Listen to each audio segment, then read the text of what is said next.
आप वो अट्रैक्ट नहीं करते हो जो आप चाहते हो, आप वो अट्रैक्ट करते हो जो आप खुद होते हो। और आप क्या हो ये आपके सितारों में नहीं बल्कि आपके बिलीव्स में लिखा होता है। अधिकतर लोग मानते हैं कि किस्मत एक ऐसा इनविजिबल हाथ है जो ये डिसाइड करता है कि कौन जीतेगा और कौन हारेगा। वो भगवान को, किस्मत को, एस्ट्रोलॉजी को, लक को, सबको ब्लेम करेंगे अपने अलावा। बट द ट्रूथ इज कि डेस्टिनी कोई भविष्यवाणी नहीं बल्कि एक साइकोलॉजिकल इक्वेशन होती है। हम सब मानते हैं कि हमारा ब्रेन जो है वो एक कैमरे की तरह है जो सब कुछ रिकॉर्ड कर रहा है, जबकि ये तो एक प्रोजेक्टर की तरह है जो हमारी डीपेस्ट बिलीव्स को रियलिटी में कास्ट करता है।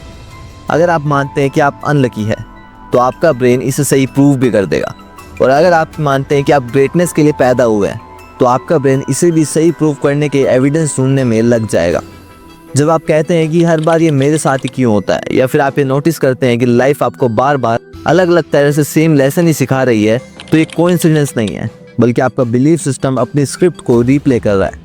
And the most haunting part कि ये स्क्रिप्ट आपने ही लिखी है। अब इसे अच्छे से समझने के लिए हमें लक, किस्मत, कोइंसिडेंस इन सब से ऊपर उठकर ये समझना होगा कि साइंस और फिलोसॉफी दोनों क्या मानते हैं। अब आप इस वीडियो में खो जाएं उससे पहले इस चैनल को सब्सक्राइब कर लीजिए, क्योंकि आने वाली वीडियोस में आपको हिडन साइकोलॉजी और मैनिपुलेशन से रिलेटेड काफी सारा वैल्यूएबल कंटेंट देखने को मिलने वाला है। So let's start with chapter number 1, the illusion of destiny.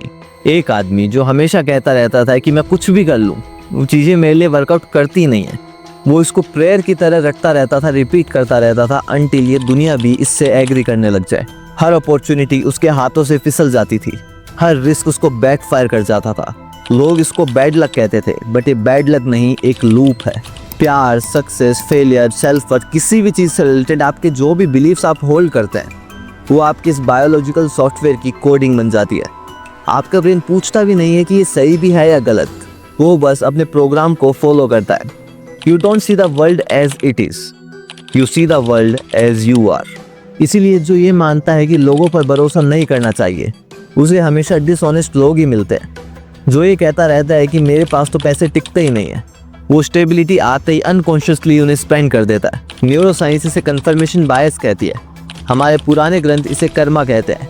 सब लोग एक ही चीज़ पर पॉइंट आउट कर रहे हैं कि हमारा इनर वर्ल्ड हमारे आउटर वर्ल्ड को शेप करता है, जिसे आप डेस्टिनी बोलते हो सकता है वो आपका एक अनकॉन्शियस बिलीफ हो।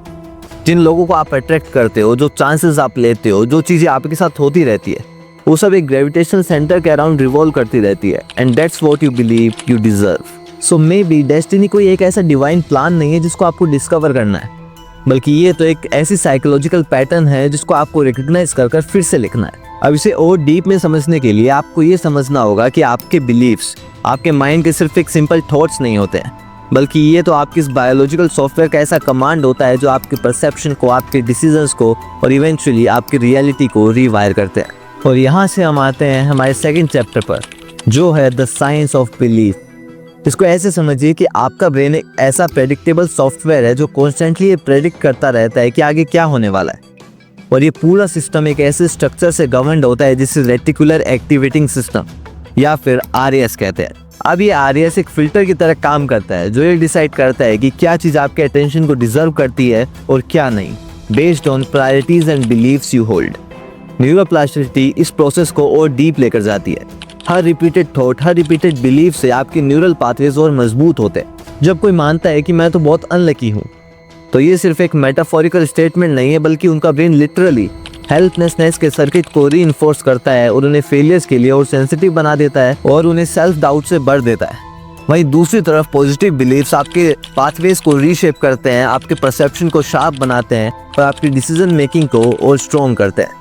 प्लेसिबो नोसिबो इफेक्ट जैसे फिनोमिना माइंड बॉडी कनेक्शन को और आगे लेकर जाते हैं। साइंस ने बहुत बार ये प्रूव किया है कि लोगों को जेन्युइन हीलिंग एक्सपीरियंस हुआ है बहुत जेनरिक मेडिसिन के साथ, प्योरली बिकॉज उन्हें ऐसा लगता था कि उन्हें बहुत इफेक्टिव ट्रीटमेंट मिल रहा है। वहीं इससे टोटली ऑपोजिट, नेगेटिव थॉट्स और बिलीफ से आपको रियल फिजिकल पेन तक मिल सकता है। तो इससे एक साइंटिफिक ट्रुथ निकल कर आता है कि हमारे जो बिलीफ्स है वो सिर्फ मेंटल इवेंट नहीं बल्कि एक बायोलॉजिकल इवेंट भी होते हैं। जैसा हमारा माइंड सोचता है वैसी हमारी बॉडी रिएक्ट करती है। अब इसे और डीप में समझने के लिए चलते हैं हमारे next chapter Karma and the mental blueprint में। कर्मा को हमेशा से सिर्फ रिवॉर्ड और पनिशमेंट का एक डिवाइन सिस्टम समझा गया है, बट इसके कोर में काफी ज्यादा सटल और साइंटिफिक है। इसके नाम में इसका सच छुपा है। ये संस्कृत के क्रय शब्द से आता है जिसका मतलब होता है एक्शन।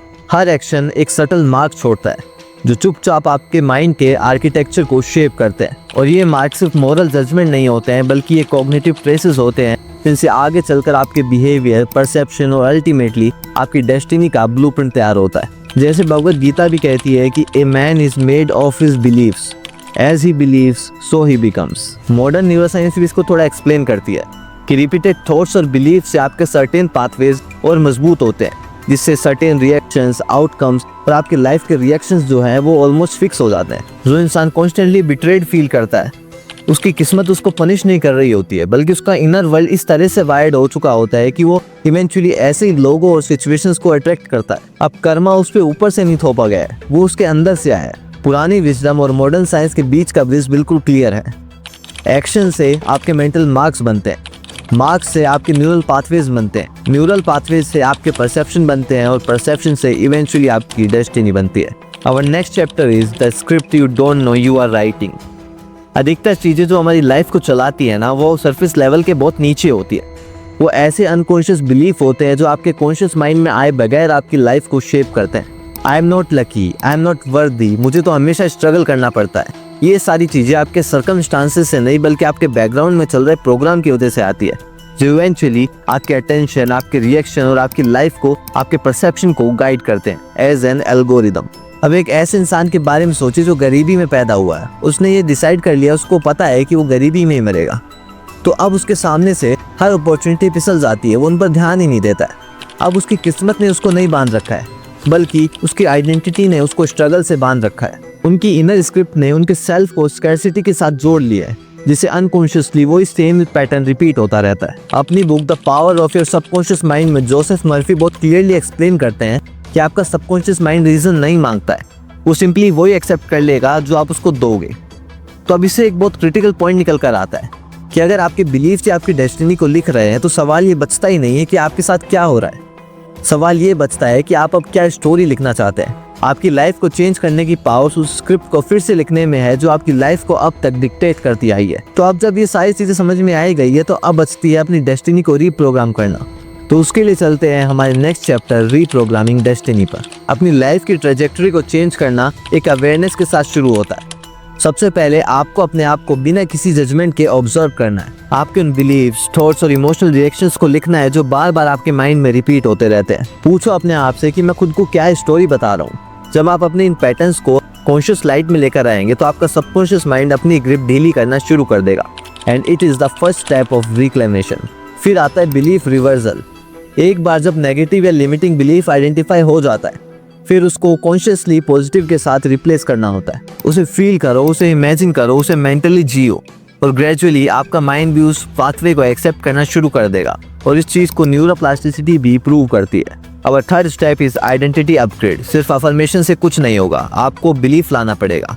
तो जो भी आप बनना चाहते हैं उसे विजुअलाइज करो कि जो आप बनना चाहते हैं वो आप बन चुके हैं, जिससे वो इमोशंस रिलीज होंगे और आपका न्यूरल चेंज और जल्दी होगा। आपका नर्वस सिस्टम इस नई आइडेंटिटी को एक्सेप्ट करना शुरू कर देता है और आपके एक्शंस फिर इवेंचुअली उसी डायरेक्शन में बढ़ते हैं। देन फाइनली भगवद गीता का एक एंशिएंट प्रिंसिपल डिटैचमेंट इस प्रोसेस को कंप्लीट करता है। पूरी इंटेंसिटी के साथ काम करो, फोकस के साथ अपने गोल को परस्यू करो, बट आउटकम से अटैचमेंट हटा लो। इससे आपका नर्वस सिस्टम बैलेंस रहता है और कोलैप्स होने के डर से फ्री हो जाता है। देखो, किस्मत आपके सितारों में नहीं होती, बल्कि आपके थॉट्स के पैटर्न्स में छुपी होती है। तो यूनिवर्स कोई जज नहीं है, बल्कि ये तो मिरर है जो आपके बिलीफ्स, इमोशंस और थॉट्स को कैरी करता है। तो अब सवाल ये नहीं है कि डेस्टिनी एग्जिस्ट करती है या नहीं करती है, सवाल ये है कि पेन किसके हाथ में है।